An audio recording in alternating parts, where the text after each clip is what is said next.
Madame Bildchen, wie lange sind die bei Rana? Schon Rana kennengelernt 2003. Da habe ich angefangen, mich mit der Idee von einer Assistenz und Reisen einzusetzen. 2006 habe ich schlussendlich meinen ersten Hund gekriegt. Für mich war Rana von Anfang an so etwas wie eine kleine Familie. Und ich war nicht mehr normal, dass ich bestimmt an der Komitee irgendwann gemeldet habe. Und seit 2013 bin ich Präsidentin. Können die Reis verschiedene Handicap abzählen, wo die behilflich sind? Das ist eine ganz große Panoplie von Handicapen, die da vorkommen. Das ist praktisch als Sort von motorischem Handicap. Sie wird durch ein Accident, sie wird durch bei Geburt oder eine Krankheit oder Multiple Sklerose, Parkinson, aber auch verschiedene Maladie-Raren, die oft neuromuskuläre Krankheiten sind, aber auch Polyhandicapen, Autismus, und aber auch Krankheiten wie Epilepsie oder Diabetes. Auch da gibt es Leute, die ausgebildet sind, für den Leuten zu helfen. Was möchte Rana noch für die Leute? Wir überholen verschiedene Veterinärskästen, natürlich einmal am Jahr die üblichen Impfungen. Und aber auch, wenn der Hund eine Operation braucht oder wenn ein Medikament braucht, dann überholt Rana die Kästen. Wir gehen aber auch los eine Futterhölle für den das aufregt pro Monat. Und wir promovieren natürlich auch das Gesetz eben, was ihnen erlaubt, eben überall mitzukommen. Das ist, wir gehen bei den Leuten, wir gehen an die Öffentlichkeit, wir schwätzen mit Leuten, wir schwätzen mit Patronen noch, wo er froh kennt, dass ein Hund mal auftaucht oder wo vielleicht ein Problem mal war, dann intervenieren wir auch. Was ist der Preis von einem Hund? Am Moment zwischen 17.000 und 25.000 Euro ungefähr. Können die Reis über das Gesetz erzählen, was das betrifft? Ja, das Gesetz gibt es seit 2008. Mit das ganz bewusst Gesetz der Non-Diskrimination von der behinderten Person, die mit ihrem Hilfsmittel Hund eben nicht den Zugang zu einem Lieu ouvert au public refusiert kriegen. Veuillez vous présenter et quel est votre rôle dans la société Rana? Oui, donc je m'appelle Lisette Servet, je suis membre fondateur depuis, ça fait maintenant 20 ans. Et donc mon rôle a été surtout beaucoup sur le terrain, aller du nord au sud pour toutes sortes de remises de chèques, de démonstrations dans des écoles, dans toutes sortes de choses. Rana a été créé à quelle date? En novembre de 2002. Et d'où vient le nom Rana? Rana, le chien que moi j'avais, s'écrivait R-A-N-A, mais puisqu'on est une association qui soutient les personnes avec handicap, on a mis un H entre R-A-H-N-A. Quel est le rôle d'une famille d'accueil? Le rôle d'une famille d'accueil, c'était très important et c'était notre base. C'est simplement, il fallait socialiser le petit chiot, l'emmener partout, le mettre dans toutes les situations bruyantes, agitantes, des choses qui bougent, donc toutes sortes. On devait aussi leur apprendre une quarantaine d'ordres à l'époque, je pense. Les commandes pour les chiens se font de quelle langue? Français. Oui. Français parce que l'école, comme elle était en France. Hoe die genoeg de man te vieren? Wat bei Rana wichtig ist, dass den immer de Mante kriegt. Bei uns ist das am Moment stockt das ein bisschen, weil der Marché, ich weiß nicht, ob die Leute einfach, das ist auch eine Responsabilität von den Chien-d'Assistance, hält wir noch eine Verpflichtung. Ein Hund ist auch eine Verpflichtung, dass nicht nur das ein hilft natürlich, aber ein Hund kann auch krank gehen, ein Hund kann nicht folgen, wie er das gerne hat, weil sie keine Maschine so immer. Wir wünschen uns von Rana mehr Demanten, wie wir da am Moment tun. Qu'est-ce qui se passe quand le chien est décédé? On a prévu des fonds qui sont de côté pour tout chien d'assistance au Luxembourg qui peut être tout de suite remis aussitôt qu'il y a un stage. Ils auront tout de suite un chien. Ils n'ont pas besoin d'attendre les 2 ans qu'on attend normalement. Puisqu'ils ont eu un chien, normalement ça se passe dans les 3 à maximum 6 mois, ils ont un nouveau chien d'assistance. Si la personne décède, Rana s'occupe de trouver une famille où ça dépend toujours de l'âge du chien. Si le chien est assez jeune, on peut toujours le remettre à une autre personne avec handicap. Si le chien est déjà trop vieux, on le met dans une famille qui s'occupe du chien jusqu'à la fin de la vie du chien. Est-ce que vous avez des demandes d'urgence? Oui, ce qui est aussi le problème, c'est qu'il y a beaucoup de gens qui nous appellent, veulent avoir un chien d'assistance, mais veulent l'avoir demain ou après-demain. Mais ils ne veulent pas attendre 2 ans. Mais il faut penser qu'un chien a besoin d'une éducation de 2 ans. Oui. Et puis ce qu'il y a aussi, c'est qu'il y a beaucoup de chiens réformés. Oui. Donc soit dans l'éducation, soit après par des maladies. Souvent, ce sont des chiens qui sont tellement croisés, il y a vraiment des problèmes. Beaucoup de problèmes pour l'instant. Est-ce qu'on ne nous a pas parlé de 50% ? Oui. Maintenant, dernièrement. Donc les demandes sont longues. Il y en a eu malheureusement. Les gens ont retiré leurs demandes. Oui.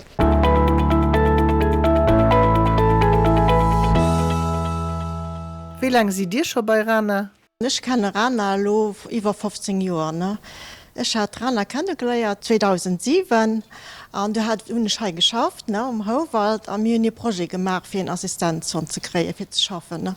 Also so lange kenne ich Rana. War das Ertag bei Rana? Wir gehen eben an die Altersheime, wir gehen an die Schule, ein bisschen Werbung machen, für so zu kriegen, auf Remisen. Und die Leute wissen, was eben so ein super Hund machen können. Und ich bin eben am Komitee voran. Könnt ihr uns den Begriff Referent von einem Hund erklären? Ja, also das ist eben bei uns, bei Hund ist ja das Schule, wo wir die Hunde hier kriegen, da muss ich einen Referent haben. Und das heißt, Haus stellt den, geht ein Projekt gemacht vom Haus. Und da sind den 1 oder 2 Referenten. Und ich war eben damals Referent von dem Hund, mit dem ich geschafft habe. Das heißt, kann ich nicht so der Besitzer, weil damals, also der Besitzer ist noch immer Hund, die Chien. Und dürfen so mir der Referent und das eben noch den Hund versucht.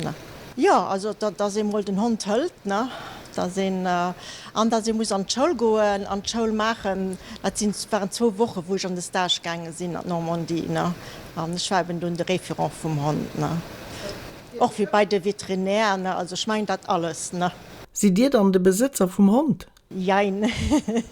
Ja, ich versuche nicht. Eigentlich wie bei Ihnen ist noch nicht aus Frankreich. Mit die anderen Hunde kommen aus Frankreich und du hast die Schule noch immer der Besitzer. Mir nicht. Nur die aus der Belg, mit einer Belg-Schule, hier kommt aus der Belg und du siehst mir der Besitzer ran als der Besitzer. Das heißt, ich bin aber noch nicht der Besitzer. Ich versuche ihn eben. Aber der Besitzer gibt eigentlich keinen, auch wenn wir so Hunde vermitteln.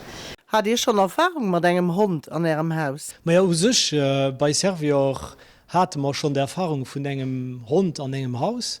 Und wir sind dann noch auf die kommen im Hofwald, für dann zu probieren, über Rana einen Hund zu kriegen.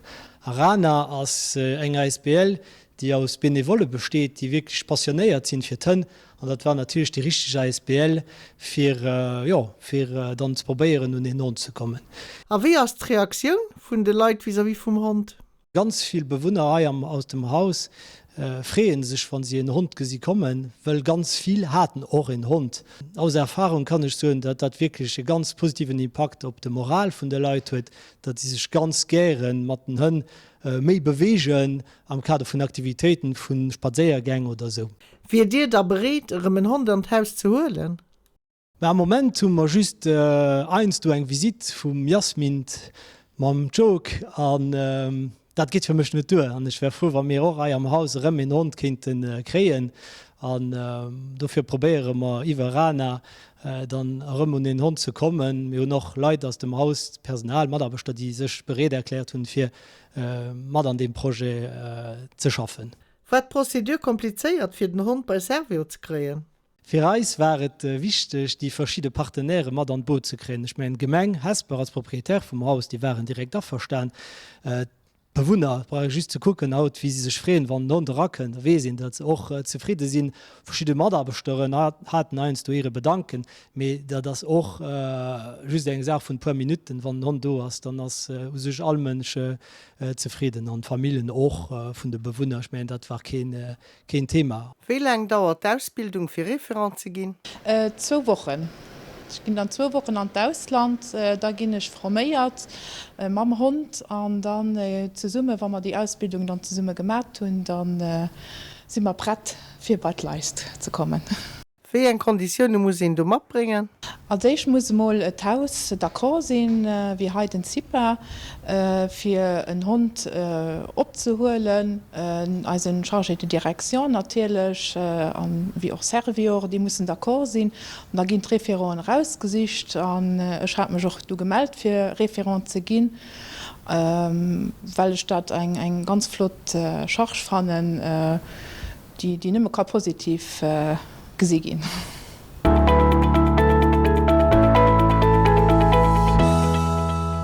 Wie lange hast du gerne an Lobaiech? Sind Juni 2013 als Hilfe bei mir. Was möchtest du gerne für dich? Mich ganz praktisch Sachen, eben wie Sachen abheben. Ich kann mich nicht mehr knien oder an typischer gehen oder auf dem Boden sitzen, respektive ich komme dann nicht mehr, wenn ich bis auf dem Boden sitzen. Das heißt, das ist ganz praktisch, wenn ich alles abkaufen kann, was irgendwie am Boden leid oder gefallen ist. Ich kann auch auf Distanz ein Telefon bringen, ich kann auf Kommando bilden, wenn ich mal eine Hilfe brauche, dann irgendwo sind, wo mein Handy nicht geht oder wo ich quasiert bin oder so. Und was ich noch möchte, bringt mich dazu, hier rauszugehen. An in der Leute zu gehen, ich habe die Tendenz, für mich mal zurückzuziehen. Aber sonst, da geschieht das nicht. Du gerne motiviert dich für rauszugehen. Wie möchtest du das? Einfach weil hin einerseits muss rausgehen und man das dann deutlich möchten, hier will auch rausgehen, dass es bleibt ein Hund in Hund.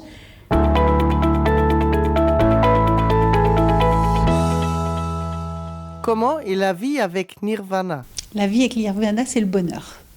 C'est le bonheur parce que c'est un chien très facile, qui est capable d'être très calme, comme vous la voyez là, qui ne fait pas de bruit.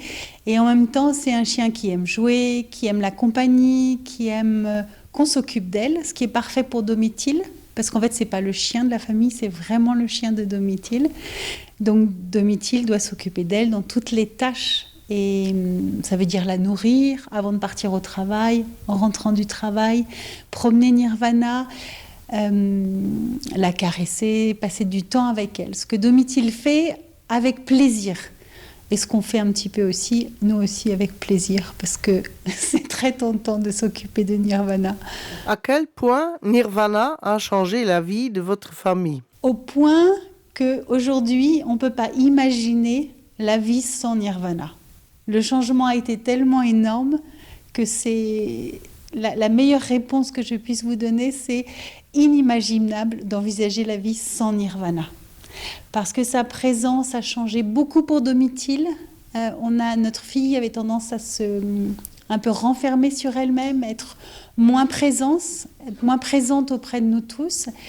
Et là, le simple fait que Nirvana soit arrivé a obligé Domitil à être dans le concret, obligé Domitil de se décentrer, de ne pas se replier sur elle, mais au contraire de garder les yeux ouverts pour le bien-être de son chien. Et les familles qui offrent les chiens? Ces familles-là n'imaginent pas le bonheur qu'elles peuvent offrir. Parce qu'en fait, pour nous, Nirvana, quand on a demandé un chien d'assistance, c'est parce que notre fille n'allait pas bien. Ce que je vous disais au début, elle se renfermait sur elle-même, elle se coupait de nous. Et la simple présence de Nirvana a arrêté ce cycle infernal, ce cercle où Domitil se coupait vraiment littéralement de ses frères et sœurs ou de nous, ses parents. En fait, c'est ça le cadeau que ces familles ont fait pour nous, c'est nous offrir qu'on retrouve, que notre fille refasse partie intégrante, qu'elle ait de nouveau envie d'être dans la vie familiale. C'est ce cadeau-là qu'on nous a fait. Donc je dirais un énorme merci, vraiment du fond du cœur, Je crois qu'ils n'imaginent pas le bonheur qu'ils peuvent offrir, en plus du chien. Et aux familles qui hésitent, parce que je connais des familles qui hésitent à faire une demande de chien d'assistance, je dis arrêtez d'hésiter. N'hésitez plus à faire une demande parce que, en fait, on hésite souvent parce qu'un chien, c'est un engagement sur le long terme, il faut s'occuper de lui. Mais ces chiens d'assistance ne sont pas des chiens ordinaires. Ce sont des chiens qui sont dressés, qui sont éduqués. Donc ils arrivent, loin d'être un poids dans une famille, ils ne sont que la partie agréable de la présence du chien qui apporte le bonheur, les jeux, la présence. Donc il ne faut pas hésiter. Si on a un enfant qui aurait besoin d'un chien, que les familles n'hésitent plus parce que le résultat est au-delà des espérances. Ça, je peux le dire. J'avais toujours dit qu'il n'y aurait jamais de chien à la maison. Vous voyez. Et aux familles qui offrent, je crois qu'il n'y a pas d'autre mot que de dire le plus grand et le plus chaleureux des merci. Vraiment. Bekommst du de Joch Nirvana? Ma puermal ginn ich mat Nirvana spazieren an of am Gar spielen. Oni Nirvana gift liewen am Haus e bëssen Eidel dien well.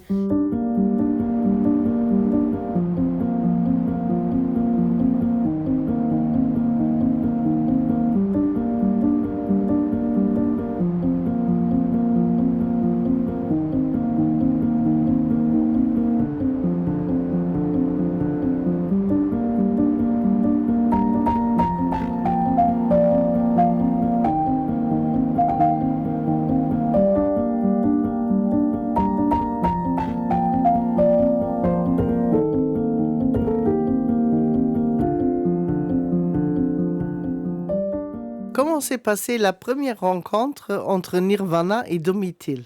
C'était un moment magique. En fait, Andy Chien à Alençon nous avait prévenu que souvent c'était le chien qui choisissait la personne. J'avais du mal à les croire. Et après quelques minutes de temps passé entre Nirvana et Domitil, c'était presque une évidence. Domitil a passé du temps dehors avec le chien, puis dans un bâtiment, ça c'était au mois d'avril, et on est tous partis, on a laissé Domitil avec le chien, et quand on est revenu, Nirvana était assise sur les jambes de Domitil qui était en tailleur, assise sur un grand matelas de mousse, et elles avaient l'air tellement bien, toutes les deux, on avait l'impression qu'elles avaient toujours, vous étiez toujours ensemble. Elles étaient toujours connues. Et du coup, j'ai cru que oui, le chien choisit la personne aussi choisit le chien, mais le chien a beaucoup de responsabilités. Je crois que c'était une des choses les plus belles que j'ai vues ce jour-là. Et le même jour, la chose la plus difficile à faire, c'était laisser Nirvana et ne revenir que 15 jours plus tard pour faire la semaine de formation, pour apprendre à bien nous occuper d'elle, et là, repartir définitivement avec elle. Mais la laisser ce jour-là, c'était très dur. Racontez-nous du jour où Nirvana est venu définitivement dans votre famille. Alors, c'était la grande fête et beaucoup de frustration parce que pour les frères et sœurs et nous, les parents, pendant 6 mois, on n'a pas eu le droit de toucher Nirvana. Pour que le lien entre Domitil et son chien se fasse vraiment bien, pendant 6 mois, Andy Chien nous avait recommandé de la toucher le moins possible, de la caresser le moins possible. Alors, on a essayé de bien respecter. C'était très frustrant. Mais voilà, c'était un moment de grand bonheur. Dans toutes les conversations qu'on a eues, je pense que une des choses les plus importantes à dire, c'est que la présence du chien est exceptionnelle, pas seulement pour que Domitil se tourne vers les autres, ce qu'elle n'a pas toujours envie de faire, mais parce que la présence du chien fait que beaucoup de gens viennent vers elle, vont venir vers elle pour demander le nom de Nirvana, pour s'intéresser. Et donc c'est aussi par ce biais-là que Domitil se retrouve en communication avec le monde extérieur. Pas seulement pour s'occuper de Nirvana, mais parce que Nirvana attire vraiment les gens. Voilà. Est-ce que tu fais beaucoup de câlins à Nirvana? Le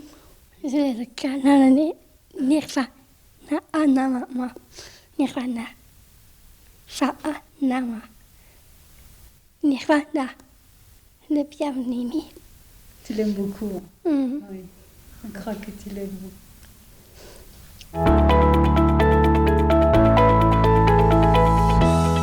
Madame Wies, mir sinn hei, der hut Fostin bei ihrch, könnt die Reise bisssen iwwer hat erzählen.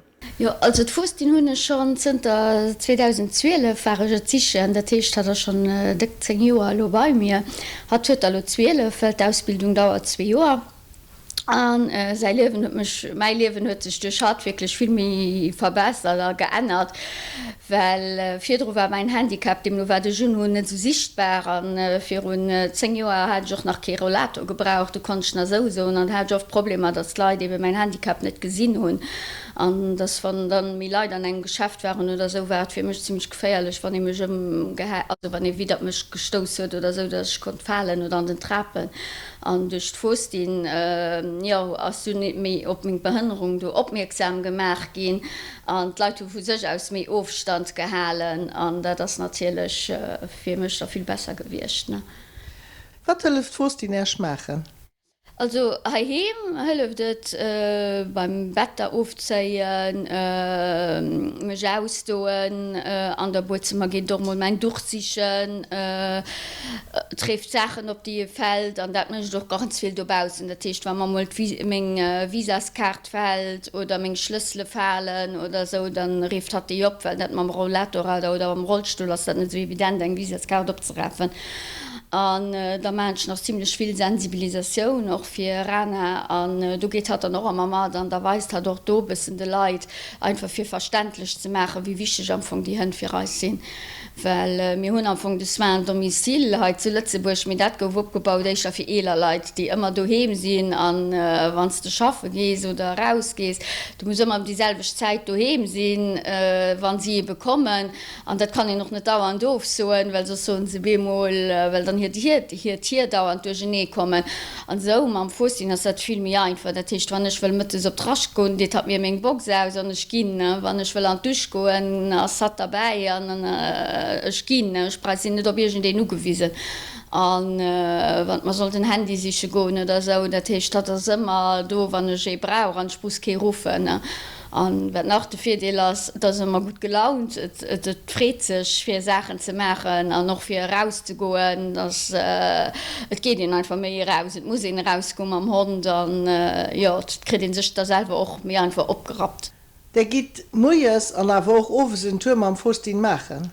Also mir hun schon haheim en ziemlich große Gerd so dass mir net immer muss ein rieses Tier machen go ich gi also emul den Dach probieren Java mat dem spazieren zu go lo da war am Summer wirklich so war wie das da muss ich niemand so passen dass sie sich Patte net verbrennen wie einer noch also das unverständlich war Leute mat den Hand spazieren gehen dann schü Gerd gesot mein Gerd das groß genug an ja oder also mé Göster wie super wieder rasen dann hun Freundinnen Matern dann gi man zu summen noch mal spaieren an so an der das flott weil wenn man dann einfach Felder gin du butelt hat war an Rent hat an ja obwohl das schon 12 Joer huet mir hat noch ganz fit.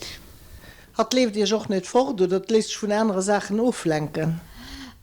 Also fortlaufen net der den sich van einer Hünmoland geint kommen ja da geht aber den moie so ich mengen muss ich bedenken et ziehen hun an het bleiben hun an die Sachen die muss doch dürfen der Techt auch schmengen das Labrador die Leute die Labradoren hun verschiedener fresse Furchtbargersauerei Et fussen ja doch zu denen dercht wann dolo gute Kokag an der wies leit, da leset sich den aber gut schmechen, da kann ich Bo rufen, weil wees genau dat ich net hinkommen, also hat fees, dat ich net Bayier hat kommen. Und dann irgendwann enker könntet dann der Techt du lenkt also da war aufgelenkt oder wann net budelt, du könnte doch mal net direkt weil sie dann so an ihrer Welt sinn ja mit dat das aber für mich nicht schlimm, ich meine, das darf er doch, ne? Dann hast du auch nicht an seiner Jacket.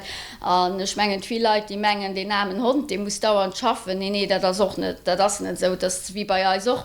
Ein Hund, den zufrieden und glücklich ist, der schafft auch gut, ne? Und darf natürlich Schmupsi, ne?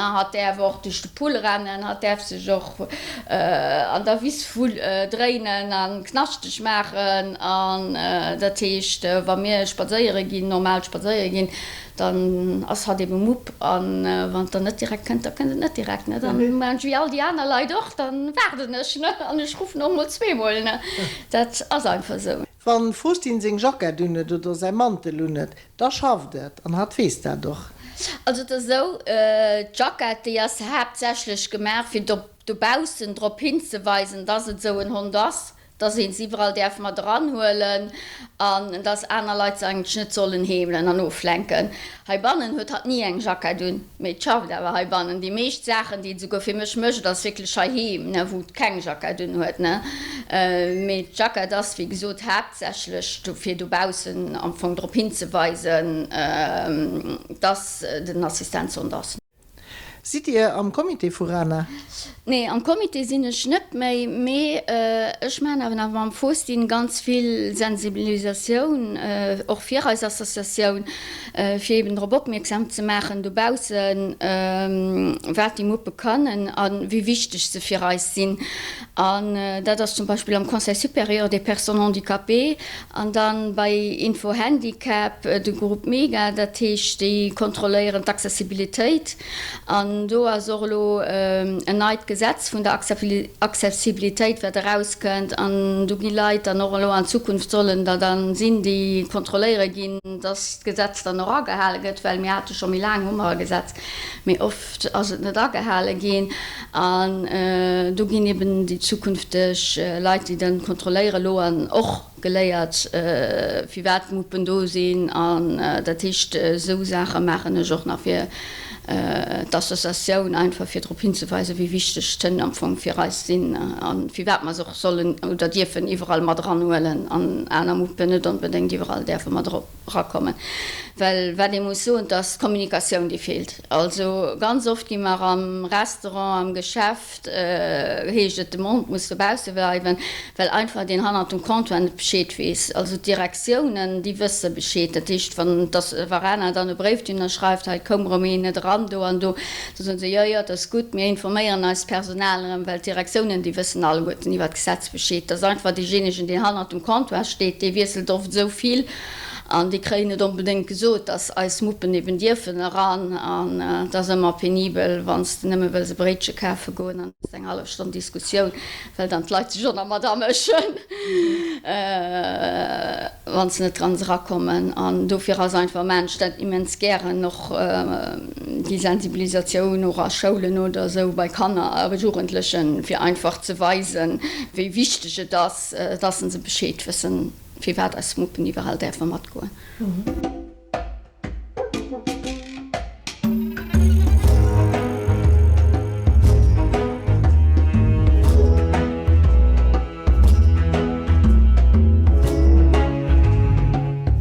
Faustin geht bei der Muppekine, weil hat Probleme mit dem Rekord und ziemlich verspannt ist.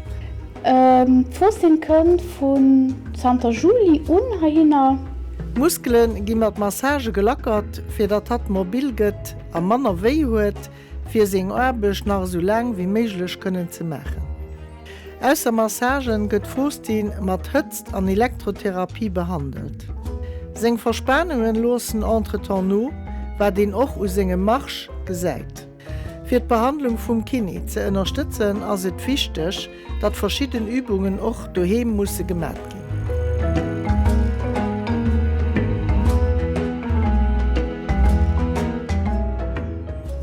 Das aber dadurch wesentlich mehr mobil gehen und hört eben Männer weh. Und das soll eben das Hauptziel sein für die Muppen, die hier hinkommen, für ihnen eben den Weh zu holen. Madame Joël Michels mischt Kinesiotherapie an Osteopathie. Sie hört hier Praxis zu Werken und behandelt Kleingtiere. Bei einem Hund wie Faustin, den immer schafft, wäre es sinnvoll, an regelmäßigen Aufständen beim Kine zu passieren.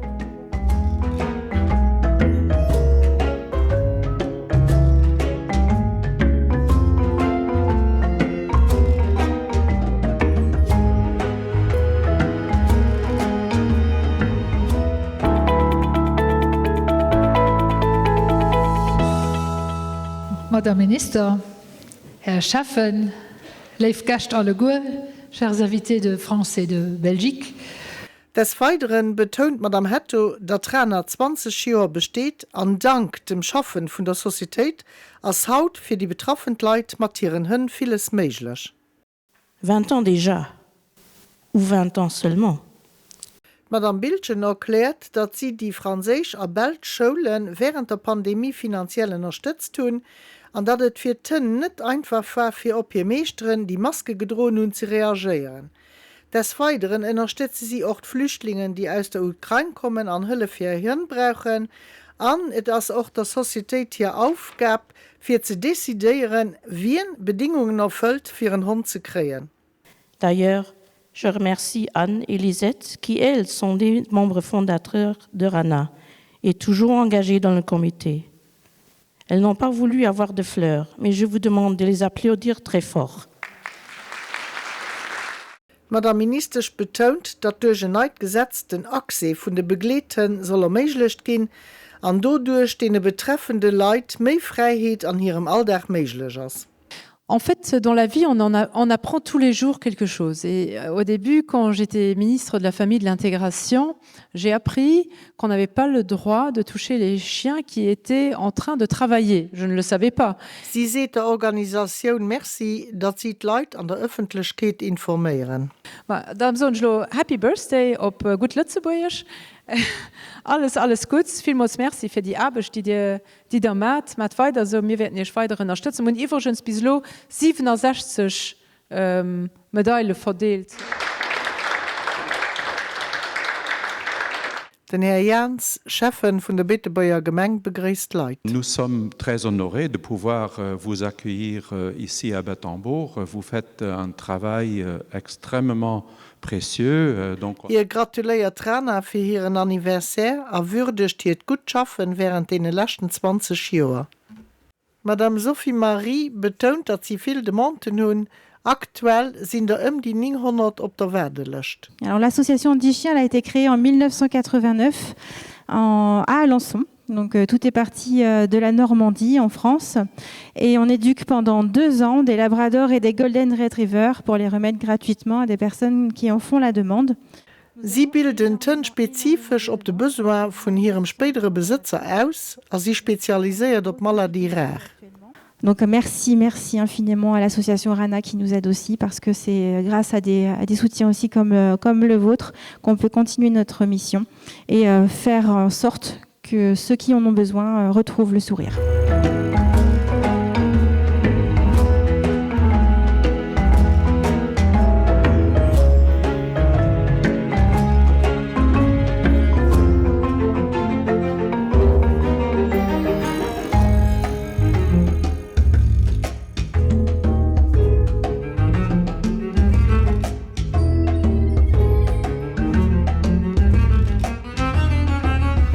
Osmose est née en 2010 de l'union de personnes faisant partie d'une autre association. Et dans cette association, j'étais famille d'accueil et bénévole. Madame von der Societät Osmos erklärt, dadurch sie für die verschiedenen Besoin ausbilden. Biselo hu sie 60 Muppe vermittelt, a für das Jahr 2023 sind nach 10 vorgesehen. Nous collaborons donc avec vous et nous en sommes très heureux. Cette rencontre entre nos 2 pays est une belle histoire et nous espérons qu'elle se poursuivra encore de nombreuses années.